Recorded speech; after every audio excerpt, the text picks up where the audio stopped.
Hello, Rose, and today we're going to be talking about a paper called Truths, Falsities, and Blurs, the Need for a Third Category. And the paper is about how we basically tend to think of statements as either true or false. We're kind of caught in a dichotomy. And this is very problematic because, especially in our internet age, we're constantly being confronted by statements, ideas, information that we cannot easily falsify, and yet that may nevertheless be true. For example, if I say universal healthcare works, you'd really have to be an expert to determine that. You'd have to put in thousands of hours of research. You'd have to look into every hospital. There's a lot you'd have to do.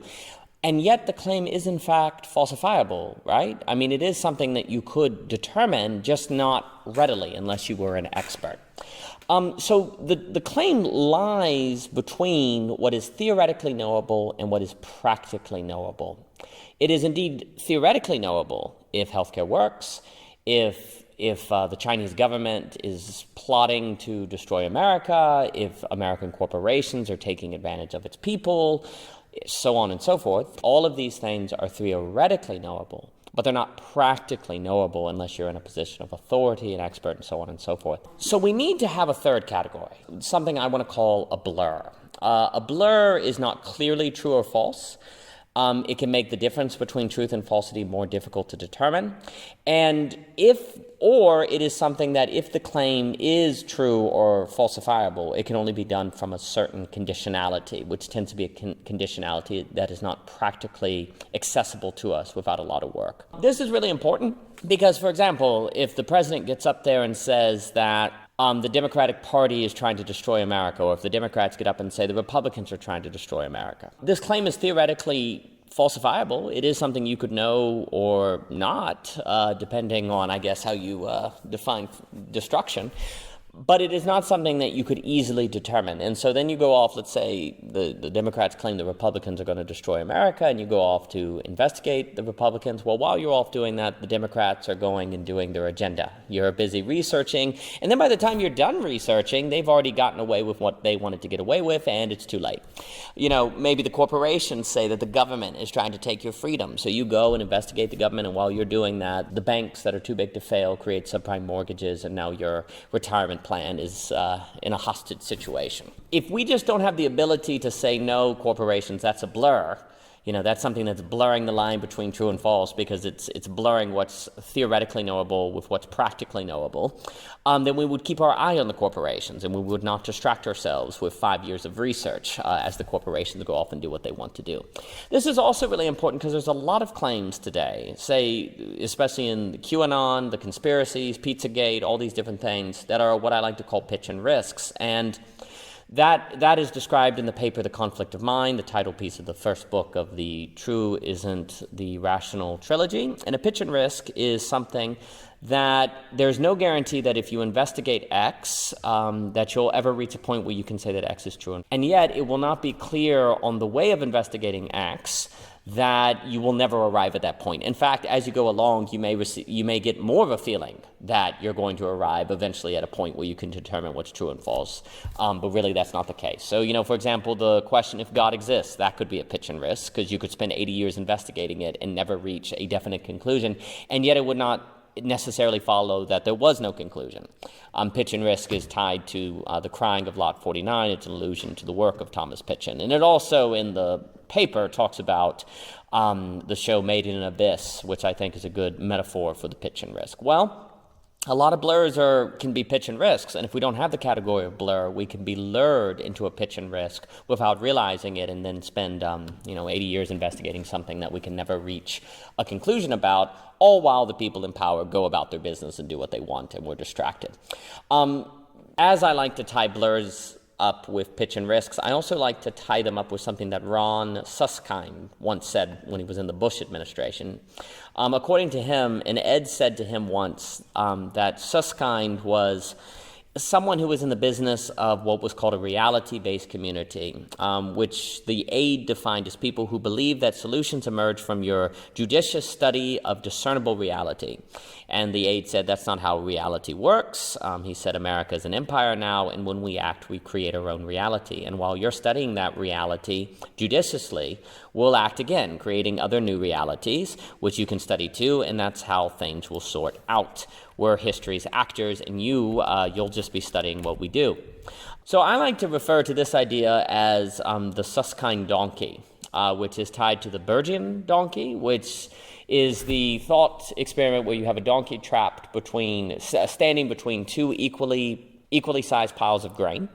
And the donkey starves to death because it can never make a rational decision of which pile of grain to eat because they're the same size. So the donkey just stands there. It can never make a rational choice because they're equal piles of grain. So likewise, the Susskind donkey, as I'm talking about here, is where we're in a situation where we're always kind of never acting or stopping people in power who are controlling us or who are manipulating us because we're standing around trying to determine what's true and what's false. And as we're busy doing that, they're getting away with what they want to do. As the people in power very well may know, that's the issue, right? They very well know that epistemic responsibility puts us in a situation where we can't say what they're doing is right or wrong until we study judiciously. And knowing that, they use such claims against us. They use blurs against us to control us. The other thing that makes it easy for us to fall into this mistake is that today we're all buffer bloated, as the book Algorithms to Live By talks about.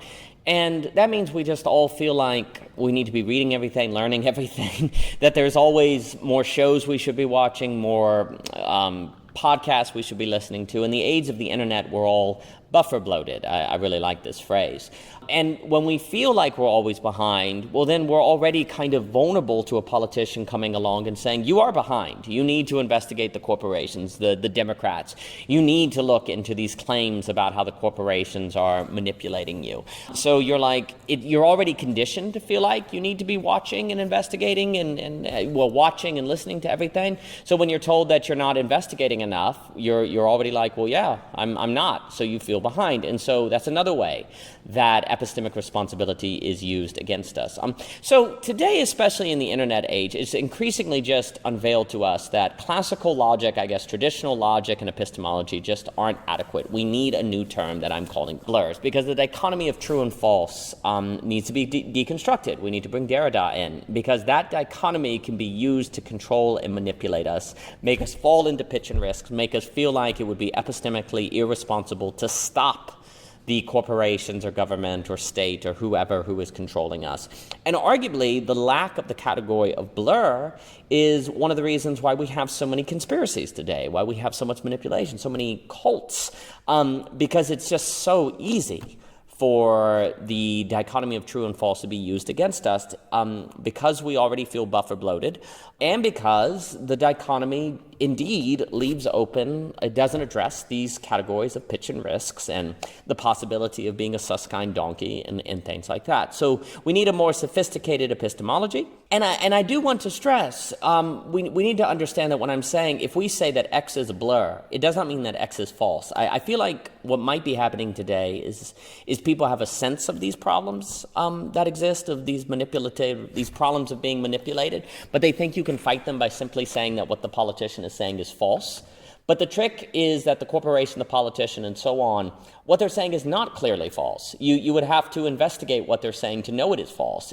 We can't say it's true or false. That's the problem. So simply going along and saying that's false isn't going to work. And it's certainly not going to convince people who are already perhaps biased in favor of the manipulator or the corporation or whatever.